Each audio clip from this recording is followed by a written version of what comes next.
I never thought I'd have to explain to another adult why they couldn't just take my property, especially not to my husband's sister, Sarah. The day started like any other Tuesday. I was working from home, finishing up some reports for my consulting job, when the doorbell rang. It was just after lunch, and I wasn't expecting anyone. Through the peephole, I saw Sarah standing there with 2 large suitcases and a carry-on bag. My stomach immediately tightened. Sarah and I had never been close. She'd always viewed me as the outsider who married her precious brother Mark.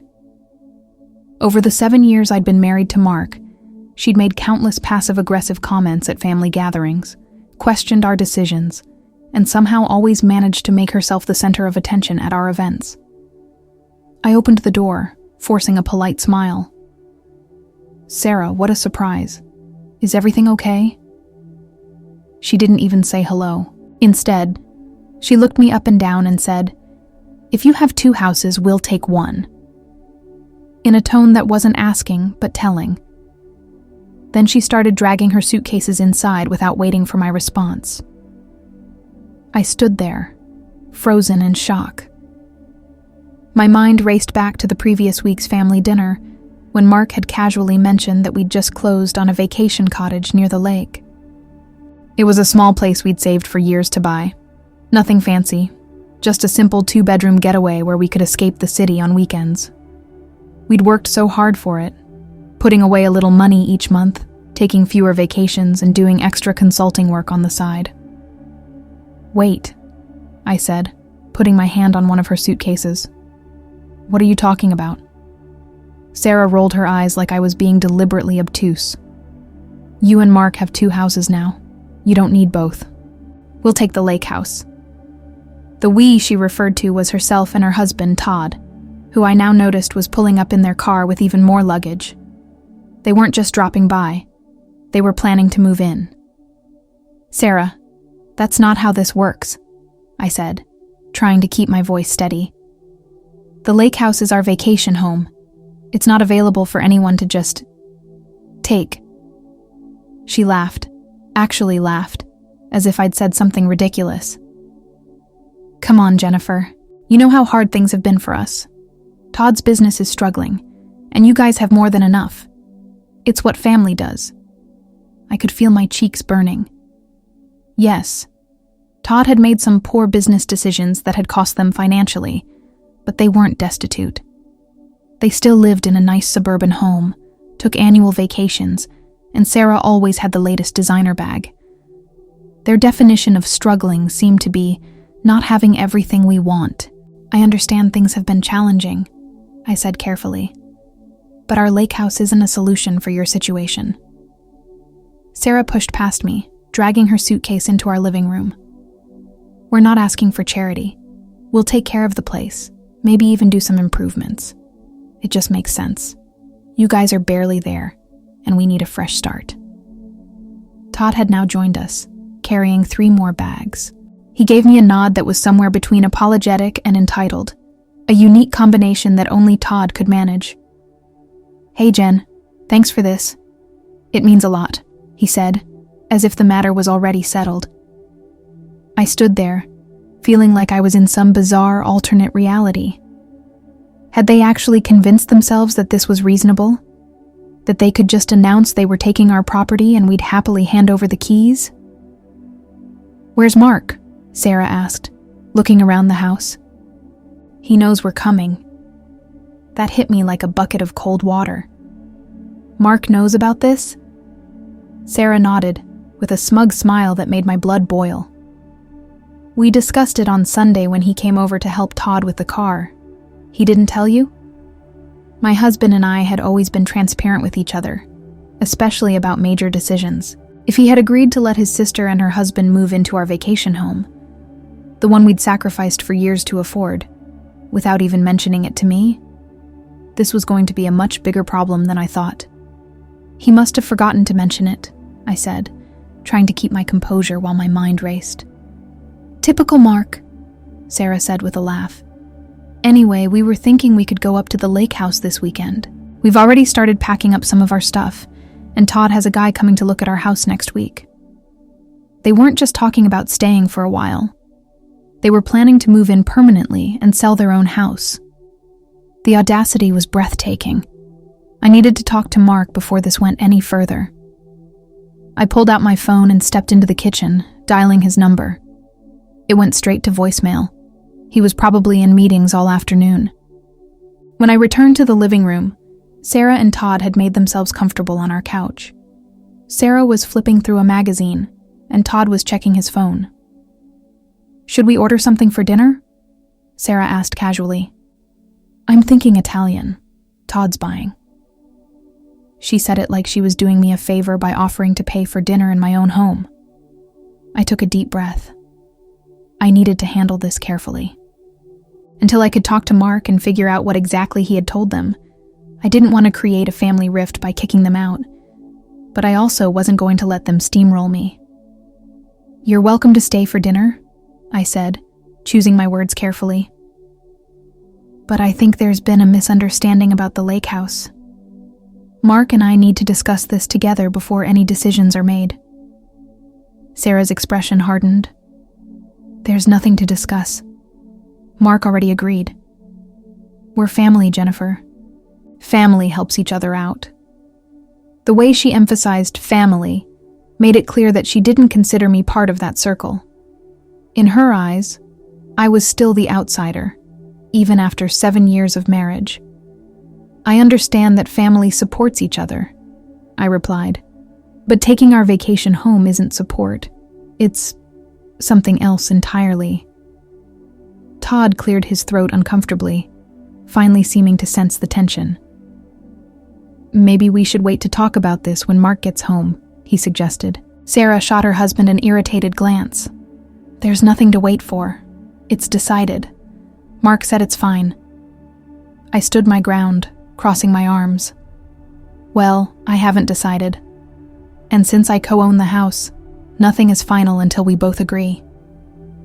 Sarah's face flushed with anger. "This is exactly why Mark should never have married you. Always making things difficult, always trying to control everything." Her words stung, but I wasn't going to let her see that. "It's not controlling to want a say in who lives in my property, Sarah. It's Mark's property too," she snapped back, "and he understands family obligations, even if you don't." Todd stood up, clearly uncomfortable with how the conversation was escalating. "Let's all just take a breath. Sarah, maybe Jennifer's right. We should wait and talk about this with Mark." Sarah ignored him, her eyes fixed on me. "You've always been selfish, Jennifer. From the day you met Mark, it's been all about what you want.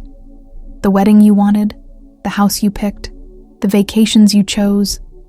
Now you have 2 houses while we're struggling, and you're still not willing to help family." I felt a flash of indignation. Everything she'd listed had been joint decisions between Mark and me. We'd even incorporated many of his family's traditions into our wedding to make them feel included, despite Sarah's constant complaints about every choice we made. "That's not fair or accurate," I replied, trying to keep my voice level. "Mark and I make decisions together, and we've helped your family many times." It was true. We'd loaned them money twice when Todd's business hit rough patches, money they had never repaid despite their promises. We'd watched their kids countless weekends so they could have couple time. Mark had spent weeks helping Todd rebuild their deck last summer. Sarah waved her hand dismissively. "Small things. This is different. We need a fresh start, and you have a house sitting empty most of the time." "It's not empty. It's our vacation home that we use regularly," I corrected her. "And if you need a fresh start, that's something you should plan for yourselves, not expect others to provide." Todd put his hand on Sarah's shoulder. "Honey, let's just wait for Mark." She shrugged him off. "No, I want to hear Jennifer explain why her weekend getaway is more important than her family's well-being." Before I could respond, I heard the front door open. Mark was home early. The relief I felt was short-lived when I saw his face. He looked from me to his sister and back again, his expression a mixture of guilt and resignation. He knew exactly why they were here. "Hey," he said weakly, "I see everyone's met up." Sarah rushed over to hug her brother. "Mark, Jennifer seems confused about our arrangement with the lake house. You did tell her we were coming, right?" Mark's eyes met mine, and I could see the answer before he spoke. He hadn't told me because he knew what my reaction would be. He'd been hoping to present it as a fait accompli, probably thinking I'd be less likely to object with his sister already standing in our living room with her bags packed. "I was going to talk to Jen about it tonight," he said, which was clearly a lie he'd just come up with. "So you didn't discuss this with me at all?" I asked, my voice steady despite the anger and hurt bubbling up inside me. Mark had the decency to look ashamed. "I wanted to find the right time. The right time was before you told your sister she could have our lake house," I replied. "Not have," Mark corrected quickly. "Just use for a while until they get back on their feet." Sarah interjected. "We talked about a more permanent arrangement, Mark. You know Todd is looking at selling our house." Mark looked panicked now, glancing between his sister and me. "I never agreed to permanent. I said you could stay for a few months at most." Now it was Sarah's turn to look betrayed. "But you said—" "I said you could use it temporarily," Mark interrupted. "Not move in forever." The room fell silent as the reality of the situation became clear. Sarah had manipulated her brother, who had then tried to manipulate me. And somehow, they'd both expected this to work out. I took a deep breath. "I think we all need to sit down and have a real conversation about this. But first, Mark, can I speak with you privately?" Mark nodded, looking like a man walking to his own execution. We stepped into our bedroom and closed the door. "What were you thinking?" I asked quietly, trying to keep my emotions in check. Mark ran his hand through his hair. "Todd called me in a panic on Sunday, said they're behind on their mortgage again and might lose the house. Sarah was crying, saying they had nowhere to go. I felt trapped. I told them they could use the lake house for a little while until they figured things out." "And you didn't think to discuss this with me first?" "We're supposed to be partners, Mark. That lake house represents years of our hard work and sacrifice." "I know," he said, his voice heavy with regret. "I was going to tell you tonight, I swear. I just didn't know how to bring it up. So you thought it would be easier if they just showed up on our doorstep with all their bags. How is that better?" Mark had no good answer for that. "I messed up," he admitted. "But Sarah's my sister. I couldn't just turn my back on her." "Supporting family doesn't mean giving them whatever they demand," I said. "Especially not something that belongs to both of us." "What do you want me to do?" he asked, sounding defeated. "I want you to go out there and clarify the situation," I said firmly. "Tell them that no decisions about the lake house have been finalized because you hadn't discussed it with me yet. Tell them they can stay here tonight. But tomorrow we all need to talk about realistic options that don't involve them taking our vacation home." Mark nodded slowly. "Okay, you're right." He moved toward the door, then paused. "I'm sorry, Jen. I should have talked to you first." "Yes, you should have," I agreed. "We'll deal with that later. Right now, we need to handle your sister." We returned to the living room where Sarah and Todd were having a heated whispered conversation that stopped abruptly when we entered. "Sarah, Todd," Mark began, his voice stronger than I expected. "I owe you both an apology. I gave you the impression that staying at the lake house was a done deal, and it wasn't. Jennifer and I make these decisions together, and I hadn't discussed it with her yet." Sarah's eyes narrowed. "So you're backing out? Just like that?" "I'm saying I spoke out of turn," Mark clarified. "Jennifer and I need to talk about this privately, and then we can all discuss options tomorrow." "Options?" Sarah repeated incredulously. "What options? Either you help us, or you don't." "It's not that simple," I interjected. "There are many ways we could potentially help that don't involve giving away our property." "We're not asking you to give it away," Todd said, speaking up for the first time in a while. "Just let us use it until we get back on our feet." And how long would that be? I asked. You're already talking about selling your house. That sounds like a permanent plan to me. Neither of them had an answer for that. You can stay here tonight, Mark offered. We have the guest room ready. Then tomorrow, we can sit down like adults and figure this out together. Sarah looked like she wanted to argue more, but Todd put his hand on her arm and gave a small shake of his head. She pressed her lips together in a thin line of disapproval, but remained silent. Fine, she finally said. But this conversation isn't over.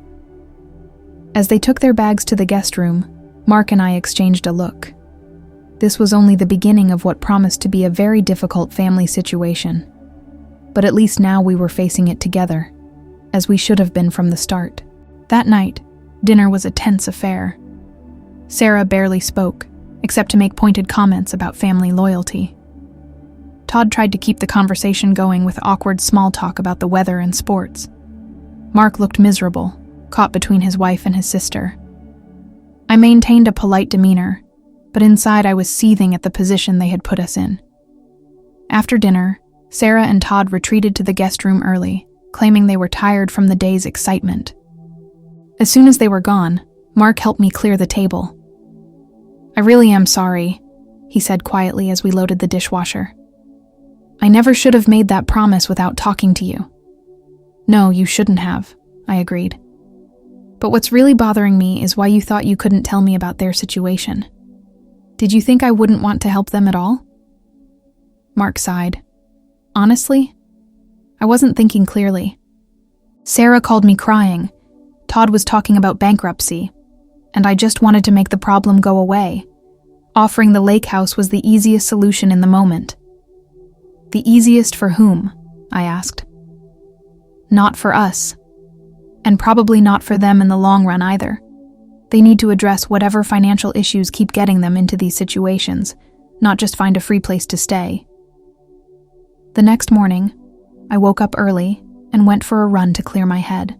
By the time I returned, Sarah and Todd were already in the kitchen. Sarah was rummaging through my refrigerator while Todd sat at the island scrolling through his phone. Good morning, I said, keeping my tone neutral. There's no coffee, Sarah complained, not bothering to return my greeting. I can make some, I offered, moving toward the coffee maker. Mark should be down soon, and then we can talk. There's nothing to talk about, Sarah muttered. Either you help family or you don't. I bit my tongue and focused on making the coffee. When Mark joined us 15 minutes later, the tension in the kitchen was thick enough to cut with a knife. Should we sit in the living room? Mark suggested awkwardly. We moved to the more comfortable setting, though nothing about this conversation was going to be comfortable. Mark and I sat on the couch while Sarah and Todd took the armchairs across from us. So, Mark began, about the lake house situation. Sarah immediately cut in. Before you say anything, I want you both to know that we've already told the kids we're moving. They're excited about living near the lake. I felt my jaw clench. Using their children as emotional leverage was a low move. Sarah, Mark said, his voice firmer than I'd heard him use with his sister before. That was premature. As I said yesterday, Jennifer and I need to make this decision together. And we have, I added, meeting Mark's eyes. We'd stayed up late discussing options, and I was glad to see he was sticking to our agreement. We're sorry you're going through financial difficulties, but giving you our lake house isn't the solution. Sarah's face darkened. So, that's it? You're just going to let us lose our home? We never said that, Mark replied. We want to help, but in ways that actually address the underlying issues. Todd shifted uncomfortably in his seat. What does that mean exactly? I took a deep breath. It means we're willing to help you create a financial plan to get back on track. We can connect you with our financial advisor. We're even willing to loan you money for a few mortgage payments to give you time to sort things out, with a clear repayment plan this time. Sarah scoffed. So your solution is to put us in more debt? How is that helping? It's helping because it gives you time to address the real problems, I explained. From what Mark has told me, this isn't the first time you've had financial difficulties. Moving to our lake house won't fix whatever is causing these recurring issues. What's causing the issues is the economy, Todd interjected defensively. My business has had some setbacks that were completely beyond my control. Mark leaned forward. Todd, I know you've worked hard, but we've talked about diversifying or possibly looking for more stable employment. The construction materials business is volatile, and you've been riding that roller coaster for years now. So I should just give up on my dreams? Todd asked bitterly. Easy for you to say with your cushy corporate job. It's not about giving up, I said gently. It's about adapting. Both Mark and I have had to pivot in our careers multiple times. Sarah stood up abruptly. This is ridiculous. We came here because we needed real help, not a lecture on financial planning. You have a house sitting empty most of the time, but you'd rather see your own family homeless than share what you have. That's not fair, Mark protested. The lake house isn't empty. We use it regularly. And you're not going to be homeless. We're offering real help. Real help would be a place to stay, Sarah insisted.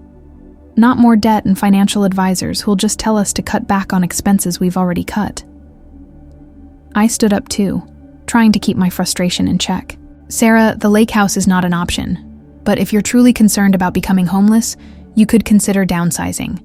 Selling your house and buying something smaller would eliminate your mortgage problems. Sarah laughed bitterly.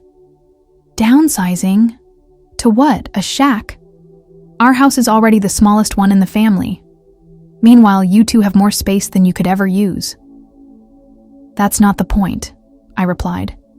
The point is finding solutions that help you become financially independent, not dependent on us. We're not asking for a handout, Todd said, joining his wife in standing. We'd take care of the place, maybe even make some improvements. With what money? Mark asked, the question hanging in the air uncomfortably. No one had an answer for that. Look, I said, trying to diffuse the tension. Why don't we all take a break? Sarah, Todd, think about the options we've suggested. We'll do the same and see if there are other ways we can help. Sarah grabbed her purse. I need some air. This is not how family treats family.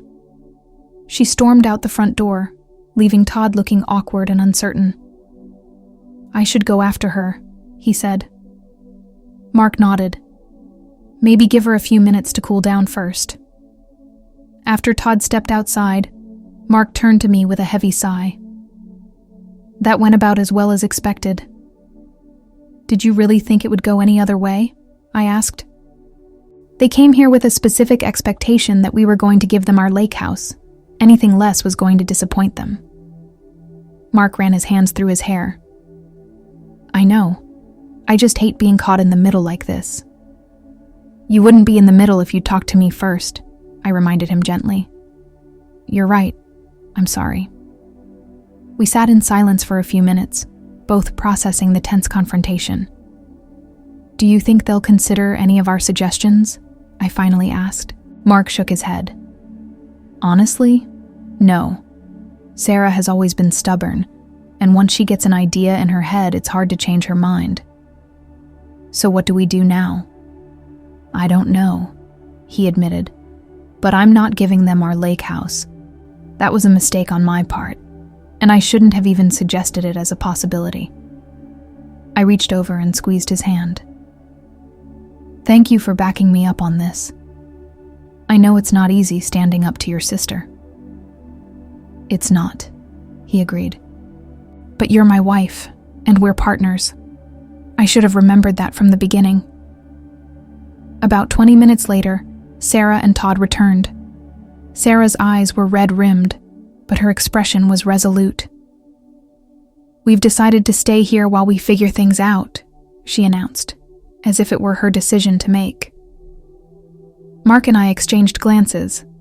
This wasn't what we had discussed. Sarah, Mark began carefully, we're happy to have you stay for a few days, but what? she challenged. You won't help us with the lake house, so the least you can do is let us stay here until we sort out our situation. Unless you're planning to throw your own sister out on the street. I could see Mark wavering, the guilt weighing on him heavily. Before he could respond, I stepped in. You're welcome to stay through the weekend, I said firmly. That gives you 4 days to consider our suggestions and start making plans. We're not throwing anyone out on the street, but this isn't a long-term solution either. Sarah looked like she wanted to argue, but Todd placed a restraining hand on her arm. Thank you, he said. We appreciate that. The rest of the day passed in uncomfortable silence. Sarah spent most of it in the guest room, while Todd made awkward attempts at conversation in between phone calls about his business. Mark was caught in an impossible position, torn between loyalty to his sister and respect for our partnership. That evening, I suggested we all go out to dinner, hoping a public setting might ease some of the tension. Sarah declined, saying she had a headache, but Todd agreed to join us. As we waited for our food at the restaurant, he seemed more relaxed away from his wife's influence. I want to apologize for how all this happened, Todd said, surprising me with his sincerity. The way we showed up, it wasn't right. No, it wasn't, I agreed. But I understand you're under a lot of stress. Todd nodded. The business has been struggling for a while now. I've tried everything I can think of, but nothing seems to work. Sarah's been worried sick about what happens if we can't make the mortgage payments. Have you considered selling the business? Mark asked. Maybe it's time to try something different. Todd looked down at his plate. That business was my father's. He built it from nothing. How can I be the one to let it go? I felt a twinge of sympathy. Family expectations could be a heavy burden to bear. Sometimes the bravest thing you can do is recognize when something isn't working anymore, I said gently. It doesn't mean you failed. It means you're adapting. Maybe, Todd conceded. I've had a few offers over the years, but they never seemed to be enough. And Sarah always said her father would be disappointed if I gave up. The picture was becoming clearer. Sarah wasn't just pushing Todd to keep a failing business. She was using her father's memory to manipulate him. What would you do if you sold the business? Mark asked. Todd's expression lightened slightly. I've always been good with my hands. I could work for one of the larger construction companies, maybe even start a smaller, more specialized contracting business, something with less overhead and inventory concerns. That sounds like it might be more sustainable, I observed.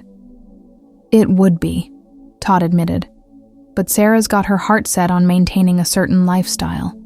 The house, the cars, the country club membership, it all adds up.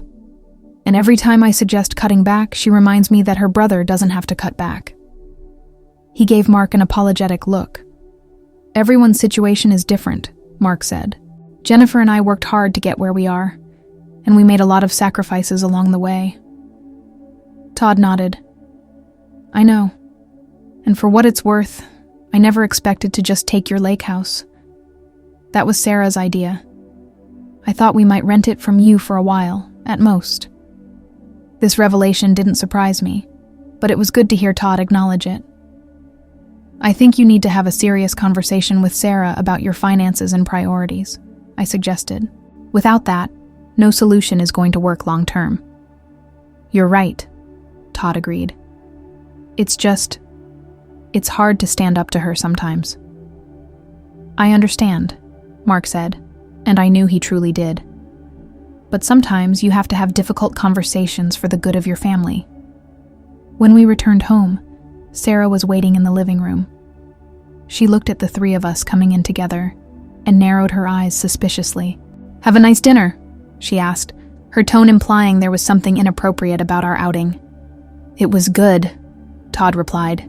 You should have come. Sarah ignored him, focusing on Mark. I've been thinking about our situation. Since you won't let us use the lake house, I think we should stay here until we sell our house. We can put it on the market next week. Mark looked stunned. Sarah, That's not what we offered. We said you could stay through the weekend while you figure out next steps. And this is our next step, Sarah insisted. We'll sell the house, and then we'll have enough money to start fresh. In the meantime, you have plenty of room here. That could take months, I pointed out. Selling a house isn't a quick process. Sarah shrugged. Family helps family, right? Isn't that what you always say, Mark? I could see my husband struggling with the manipulation. Before he could respond, I decided to be direct. Sarah, we're willing to help in reasonable ways, but you can't live with us indefinitely. That's not a solution for anyone. So where are we supposed to go? She demanded. Back to your house until it sells, I replied calmly. You're not homeless, Sarah. You're choosing to sell your house. That's different. We have to sell it, she countered. We can't afford the payments anymore. Then let us help you with a short-term loan for those payments, Mark offered, just until you can stabilize your finances. Sarah crossed her arms. So we can be in debt to you? No thanks. You're already in debt to us, I reminded her, perhaps more bluntly than I should have. You never repaid the last 2 loans. Sarah's face flushed with anger. Is that what this is about? Money? You're keeping score? No, I said, trying to stay calm. It's about patterns of behavior. We want to help you break the cycle, not enable it to continue. Todd, are you hearing this? Sarah turned to her husband. They think we're just trying to take advantage of them. Todd looked uncomfortable. Sarah, maybe we should consider what they're offering. A loan would help us catch up on the mortgage while we figure out next steps. Sarah looked at him in disbelief. They've turned you against me too? Unbelievable. No one's against you, Mark said. We all want what's best for your family. What's best for my family is having a place to live, Sarah insisted. Which you already have, I pointed out. Your house. A house we can't afford. Then downsize, I suggested again. Sell your house and buy something smaller, or rent for a while until your finances improve. Sarah laughed bitterly. Easy for you to say with your 2 houses. Houses we worked and saved for, I reminded her. Houses we can afford. The conversation was going in circles, and I could see we weren't making progress. Sarah was determined to get her way, and any suggestion other than giving her our lake house or letting her move in with us indefinitely was unacceptable to her. I think we all need to sleep on this, Mark finally said. It's been a long day. Sarah stormed off to the guest room without another word. Todd gave us an apologetic look before following her. This isn't going to end well, is it? I asked Mark when we were alone. He shook his head. I don't think so. Sarah's always been stubborn, but this is extreme even for her. Do you think she'll actually leave after the weekend? Mark sighed. Honestly, no. She's going to dig in her heels and try to make us feel guilty enough to let them stay. Then we need to be prepared to stand firm, I said. This is our home, and while I want to help them, we can't let them manipulate us like this. I know, Mark agreed. And I promise I won't cave this time. We're in this together. The next day was Thursday, marking the 2nd day of Sarah and Todd's unexpected visit. I woke up early again, needing the solitude of a morning run to prepare myself for whatever confrontations the day might bring. When I returned, the house was quiet. A note on the kitchen counter informed me that Mark had left for an early meeting at work. I made myself coffee and sat at the kitchen island, enjoying the silence while it lasted. My phone buzzed with a text from Mark. How are things at home? Everything okay? I smiled at his concern and texted back. All quiet so far. They must be sleeping in. Just as I set my phone down, I heard movement from upstairs. A few minutes later, Sarah appeared in the kitchen doorway, already dressed for the day. Morning, she said, her tone almost civil. Good morning, I replied, cautiously optimistic about her change in demeanor. Coffee? She nodded and took a seat at the island while I poured her a cup. I've been thinking about our conversation yesterday, she said after taking a sip. I may have been a bit unreasonable. This admission shocked me so much I nearly spilled my coffee.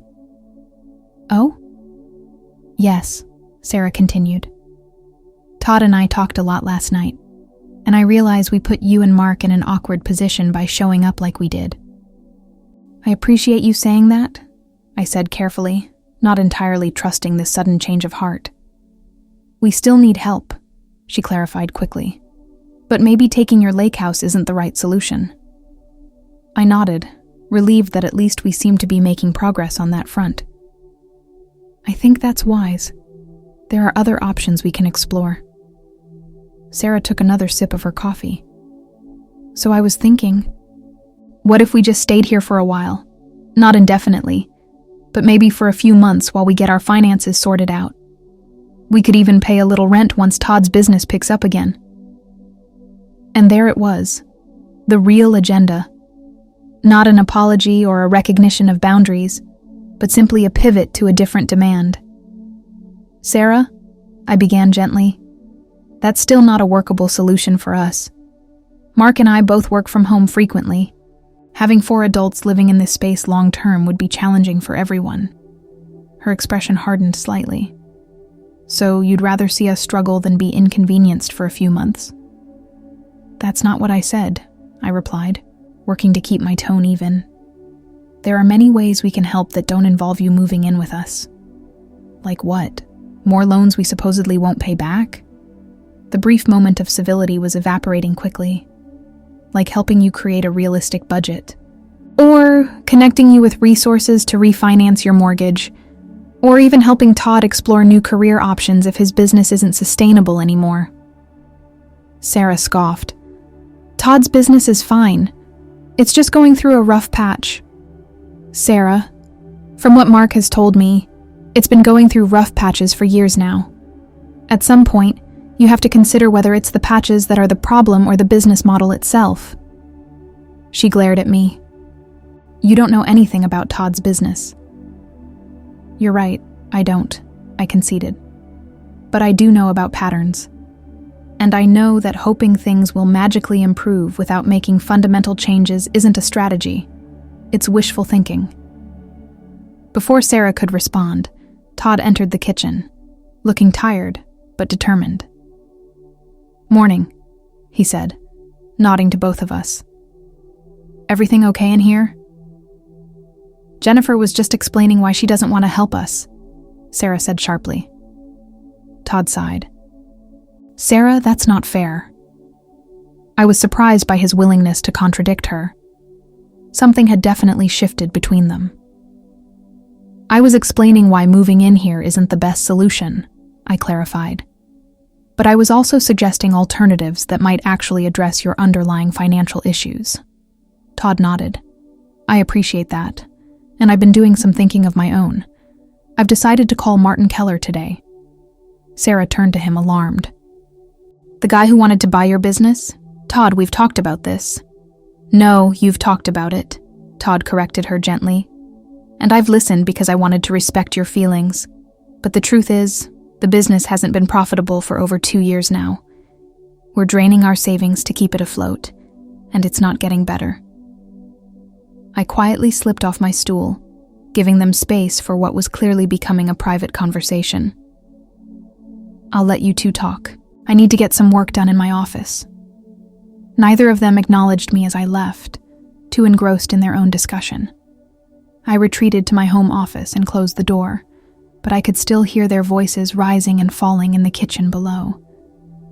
At least they were finally having the conversation they should have had long ago. A few hours later, there was a knock at my office door. It was Todd, looking both exhausted and somehow lighter.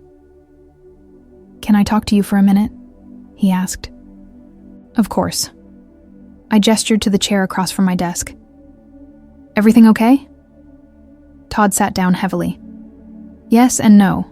Sarah and I had a long talk. A real one, for the first time in months. Maybe years. That sounds like progress.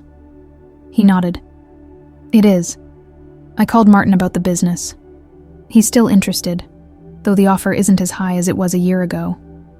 But it's enough to pay off our most pressing debts and give us a little cushion while I figure out next steps. That's great, Todd.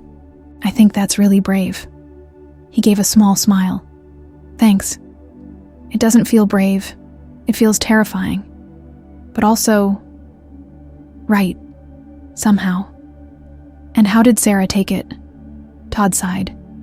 Better than I expected, honestly. She's upset, but I think she finally understands that we can't keep going the way we have been. Her father's legacy isn't worth our marriage or our financial security.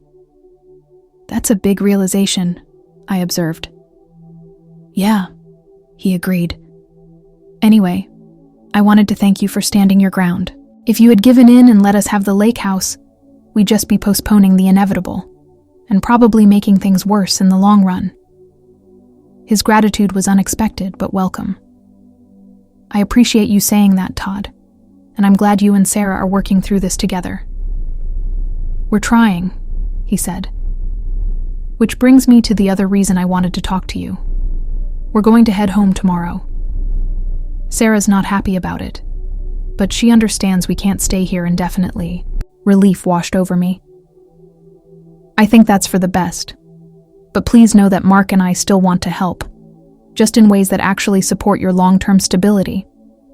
Todd nodded. I know, and I may take you up on that offer to connect with your financial advisor. We could use some professional guidance. I'll send you their information today. When Todd left my office, I felt cautiously optimistic. Maybe this crisis would end up being the wake-up call that Sarah and Todd needed to make real changes in their lives. I texted Mark with the update, and he responded with palpable relief. We agreed to take Sarah and Todd out for dinner that evening, a peace offering of sorts, and a chance to end their visit on a more positive note. Dinner was still somewhat tense, with Sarah mostly picking at her food and contributing little to the conversation. But Todd seemed more engaged and even shared some preliminary plans for what he might do after selling the business. I've always enjoyed the hands-on aspects of construction, he explained. I'm thinking about getting my contractor's license and focusing on high-end renovations. Lower overhead, more direct client interaction, and I could be selective about the projects I take on. That sounds perfect for you, Mark encouraged him. You've always had an eye for detail.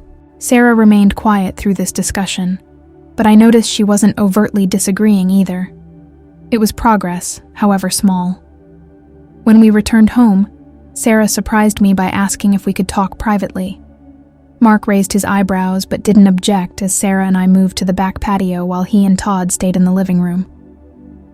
Outside, Sarah paced nervously before finally facing me. I owe you an apology, she said, the words clearly difficult for her. I shouldn't have expected you to give us your lake house or let us move in here. It wasn't fair. I was stunned by this unexpected turn. Thank you for saying that, Sarah. I appreciate it. She nodded stiffly. Todd and I have a lot to figure out, and he's right. We need to make some fundamental changes. She trailed off, her composure slipping slightly. I just wanted things to be easier. I saw what you and Mark have, and I wanted that for us too. I understand, I said gently. But Mark and I worked really hard to get here. We made sacrifices and difficult choices along the way. There were no shortcuts. I know, she admitted. I've just been so scared. The thought of losing our house, of failing, it terrified me. I lashed out at you because you were an easy target. Her vulnerability was surprising but welcome. Fear can make us do and say things we wouldn't normally do, I acknowledged. But you and Todd aren't alone in this. We want to help, just in ways that actually address the real issues. Sarah wiped away a tear. Todd said you offered to connect us with your financial advisor? Yes, absolutely. They're great, and could help you create a realistic plan moving forward. She nodded. I think we need that. I've been avoiding looking at the full picture of our finances because it scared me too much. That's a common reaction, I assured her. But you can't solve problems you're not willing to face. You're right, she agreed. And for what it's worth, I'm glad Mark has you. He needs someone who stands their ground. He's always been too eager to please everyone, especially me. I smiled. He loves you very much. He just needed to remember that our partnership comes first, just like your partnership with Todd should come first for both of you. Sarah nodded thoughtfully. I'm beginning to see that. The next morning, Sarah and Todd packed their bags to leave. The atmosphere was solemn but no longer hostile. As they prepared to head out, Mark handed Todd a check. "What's this?" Todd asked, looking at the amount. "It's to help with your mortgage for the next 3 months," Mark explained. "It gives you time to finalize the sale of the business and get your feet under you. It's not a gift. It's a loan with a clear repayment plan." He handed Todd a second piece of paper. "These are the terms." Todd looked over the document and nodded. "This is fair." "Thank you." Sarah looked at the papers over his shoulder. "Yes, thank you both. This gives us the breathing room we need." I stepped forward. "I've also emailed you the contact information for our financial advisor. They're expecting your call." Sarah surprised me by giving me a brief hug. "I'm sorry for how I behaved," she whispered. "And thank you for not giving in." As we watched them drive away, Mark put his arm around my shoulders. "I'm proud of us," he said. "That could have gone very differently." "It almost did," I reminded him. "If you hadn't backed me up." "I know," he acknowledged. "I almost made a huge mistake by trying to please everyone. I won't do that again." 3 days later, we received a text from Todd with a photo attached. It was a signed purchase agreement for his business. "First step complete," the message read. "Meeting with your financial advisor tomorrow. Thank you both again."